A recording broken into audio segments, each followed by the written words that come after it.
जिसको आज हमारे गोंडियन समाज और रात्रि को आज भी मानते हैं, जिसको आज हम शरद पूर्णिमा बोलते हैं। अभी चला गया कि नहीं 7 तारीख को शरद पूर्णिमा, वही शरद पूर्णिमा के रात्रि को ही एक कुपार का जन्म हुआ था। उसी के जन्म में प्रकृति ने प्रसन्न होकर अमृत की वर्षा किया था।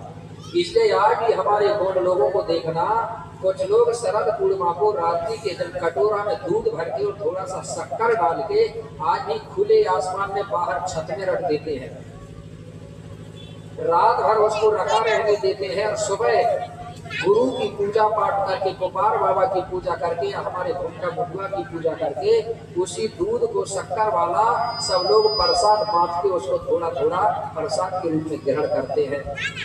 कुछ लोग उस रात्रि को इकट्ठे होकर के दूध वाली खीर बनाते हैं और फिर उसके बाद में सभी लोग मिलके खाते हैं। ये कितने समय बनाते हैं? लगभग 11 बजे से 1 बजे के बीच बनना चाहिए, मतलब जो 12 बजे का समय है वो खीर बनाते समय पड़ना चाहिए। तो करते हैं आपके घर क्या ऐसा? आप जान गए ना, शरद पूर्णिमा जो है गुरु गोपाल का जन्म का दिन है। इसलिए शरद पूर्णिमा के दिन अगर आप अकेले हो तो एक कटोरा में दूध रखना, उसमें शक्कर डाल देना और उसको खुली जगह में रख देना। उसमें अगर रात्रि के समय में 1-2 बूंद पानी या ओस गिर जाए तो समझ जाओ वो दूध जो है वो अमृत जैसा माना जाता है।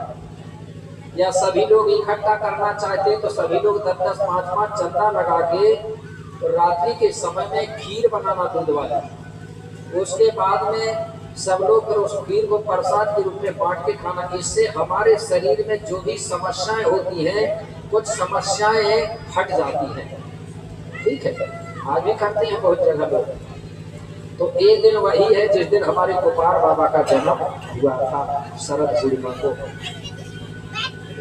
तो सभी लोग निरोग हो गए, सब लोग कुपार बाबा की जय जयकार कर रहे हैं। तो मेरे भाई, हमारी गोंडी गाथा के अनुसार हमारे जो कुपार बाबा है, जो हमारा गुरु माना जाता है, उसका जन्म गाथा मैंने सुनाया। तो मैं कुपार बाबा के जन्म पर एक गीत गाऊंगा, ठीक है ना? तो हमारे में जब तक गीत गाते नहीं है, जब तक नाचते नहीं है, तब तक हमारा संस्कार संपन्न नहीं होता। चाहे जन्म संस्कार हो, चाहे विवाह हो, चाहे मरण हो, ये तीनों संस्कारों में जब तक गाते नाचते नहीं है तब तक संस्कार सफल नहीं होते।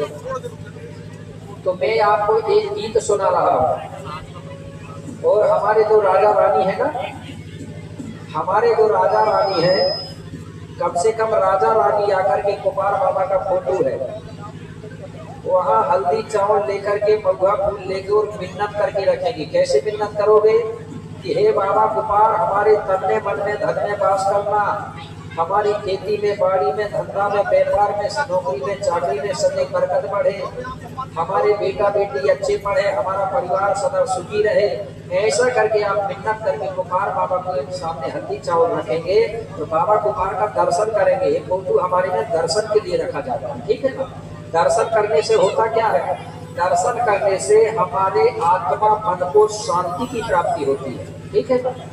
और हो सकता है भाई कुपार बाबा हमारा पुरखा है, कुपार बाबा हमारा पुरखा है कि नहीं? और हमारे पुरखाओं की अगर दुआ मिल जाए तो दवा काम करने लगती है, करती है कि नहीं? दोनों चीज का मेल अगर हो जाता है तो काम बन जाता है। दुआ भी होना चाहिए और दवा भी होना चाहिए, एक से काम नहीं चलता, दुआ और दवा। और किसी को अगर कोई समस्या है, कई लोग हमारे में समस्या में रहते हैं, किसी के 2-2, 3-3, 4 साल हो गए, 7 बच्चे नहीं होते, ठीक है ना? हो सकता है कोई बाहरी समस्या हो, तो इसमें भी मिन्नत करना कि हमारे बेटा बेटी होना चाहिए, तो ये भी हो सकता है। मैं बता रहा हूँ, दोनों के जो टूटका होते हैं ना, लग जाए तो लाखों के होते हैं, तो ना लगे तो खाकों के भी होते हैं, मगर फिर भी अगर हमारे पुरखाओं की कृपा हो जाए तो काम बन जाता है। तो मैं गाऊंगा गीत, तो हमारे राजा रानी सम्मान कर देंगे, और जिसको भी करना है तो वो भी आ सकते हैं, लेकिन ढेर सारी पब्लिक है, अगर एक ही आएंगे तो समय बहुत हो जाएगा। इसलिए गीत गा रहा हूँ मैं। यहाँ पूजा करने सुबह कितने लोग आते हैं, जरा हाथ उठाना। जितने लोग पूजा करने आते हैं वो लोग कर लेंगे, ठीक है? और जो लोग नहीं आते हैं वो सुमरनी के बाद आके मिन्नत करके हल्दी चावल रख देंगे, ठीक है? वो सुमरनी के बाद आ जाएंगे, ठीक है? तो बोल के रख देना, हल्दी चावल जो भी अपनी कामना है, जो भी अपनी मनोकामना है मिलना, तो वो बोल के रखना है। वहीं से बोलते आना, मन ही मन में, और यहाँ रखना, मेरे पास नहीं आना है, सिर्फ यहीं रखना। उसके साथ में नेम के रूप में जो भी इच्छा हो आपकी, 1 रुपया 2 रुपया, मतलब नेम की बात कर रहा हूँ, ठीक है। ये नहीं कह रहा हूँ कि आप 50 ही रखो 100 ही रखो, नेम होना चाहिए, मेरा मतलब है, ठीक है। तो नेम का मतलब होता है इच्छा अनुसार, ठीक है। तो जो भी हो 1 2 4 5 10, ठीक है। इस प्रकार से आप रख देंगे। मैं एक गीत गाऊंगा और जिसको नाचना है तो अपनी जगह में खड़े होकर भी नाचते जाइए, तो काम, गीत भी चलता जाएगा, नाच भी चलता जाएगा, काम भी होता जाएगा, ठीक है ना। इसी बीच में हमारे सम्माननीय प्रेम से श्याम जी है और उनके धर्म पत्नी है इमलाबाई श्याम और पुत्र है आशिक श्याम। एक ग्राम जयराशि से है, उनकी ओर से 100 रुपए की राशि प्राप्त हुई है। जोरदार ताली बजा देंगे। बाबा को पार्वती की मनोकामना को पूर्ण करेंगे। धन्यवाद। यहाँ जो नेम रखा जाएगा राशि, उसको भूलते नहीं, ठीक है ना। उसको एलांच मत करवा, एलांच करवा दोगे तो आपका फल वहीं खत्म हो जाता है, ठीक है ना। इसलिए उसको गुप्त रहता है वो, ठीक है ना। हाँ, तो एक बार बाबा गोपाल की जयकारा बोलिए। गोपाल लिंगोना। हाँ, अब आ जाएंगे राजा रानी की पूर्व। इसके बाद में जो पूजा करने आते हैं ना, जोड़ा से आते रहे होंगे ना, वो अपने अपने जोड़ा के साथ आएंगे, ठीक है ना। अलग अलग आते हैं तो अच्छा नहीं लगता, जोड़ा के साथ आएंगे। इससे होगा क्या, जोड़ा से अगर हम गौ पूजा करते हैं तो पति पत्नी के बीच में प्रेम बनता है, झगड़ा खत्म होता है। इसलिए कभी भी पूजा करो तो जोड़ा से करना चाहिए, ठीक है। कि पूर्व कोट कर राज में, कि पूर्व कोट कर राज में, कि छाई है खुशी अपारो। गाँव नगर और घर घर में हो रही है सेवा जोहारो। कि बेटा को पार का दर्शन करने,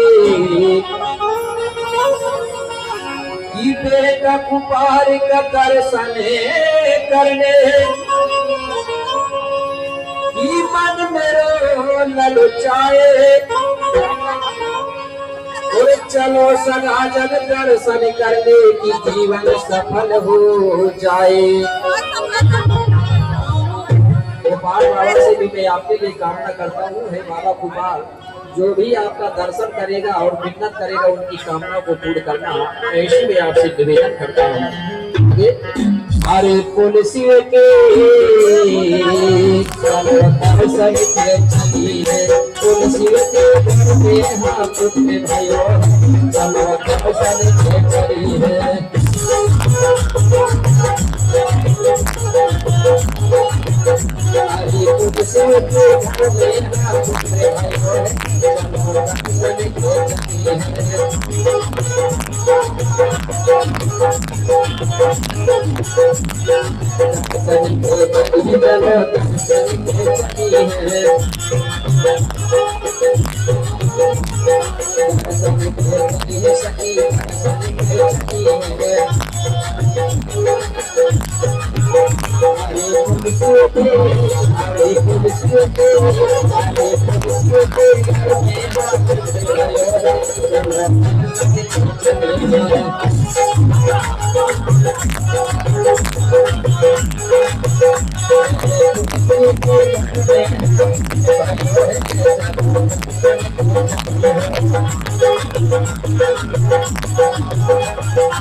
अपने बालों को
इस प्रकार